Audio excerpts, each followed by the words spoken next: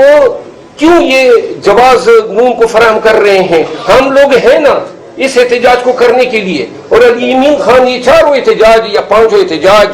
انہوں نے کیے، اور اگر وہ نہ ہوتا تو شاید مجھے تو نظر آ رہا تھا کہ یہ احتجاج بھی نہ ہو پاتا۔ تو لہٰذا علی امین خان میں یہ سمجھتا ہوں کہ اس کو صوبہ سنبھالنے دیا جائے، یہ احتجاج کا کام ان کو تفویض ہونا چاہیے جن کا کام ہے۔